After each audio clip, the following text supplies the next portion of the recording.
Samsung released a shit ton of stuff, but the lead show was for the Galaxy Z Fold 3 and the Galaxy Z Flip 3. I will be doing another video for the watches, so subscribe while you're at it.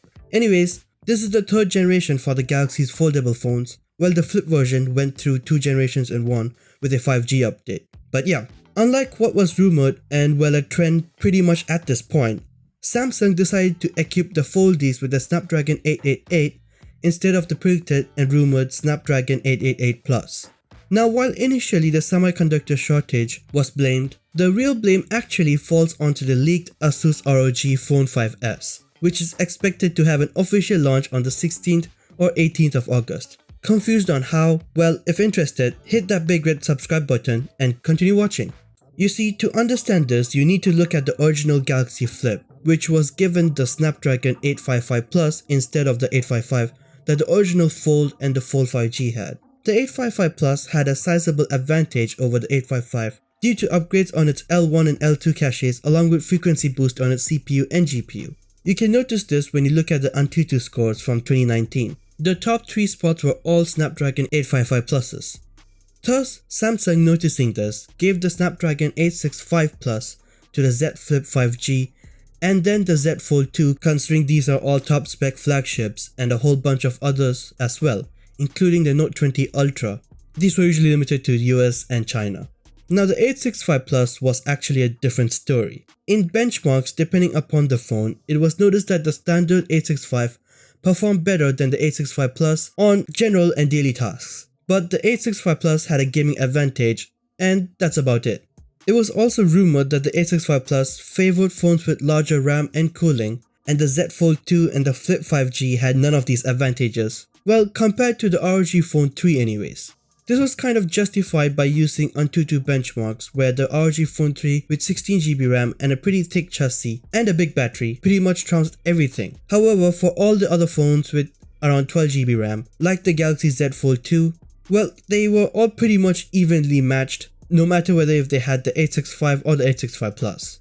Like the 865 Plus, the 888 Plus this year did not get a big jump, thus only favoring phones that need that little bit of extra performance, like gaming phones, thus the same cooling and RAM preferences as the 865 Plus. Now, the Z Fold 3 and the Z Flip 3 are much thinner and smaller than the second gen versions. Well, you'll know this if you watched the reviews from MKBHD.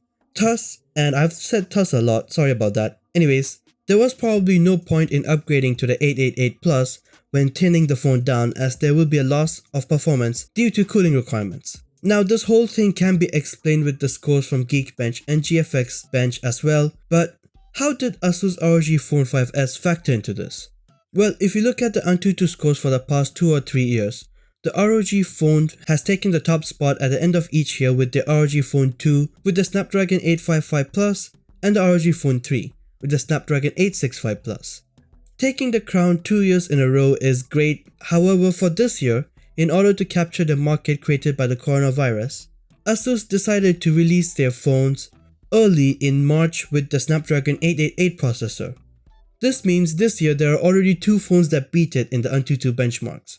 Thus, there were already rumors back then that a more powerful version would come at the same time they usually launch their phones, to take advantage of the Snapdragon Plus version chipset that Qualcomm releases in the middle of the year.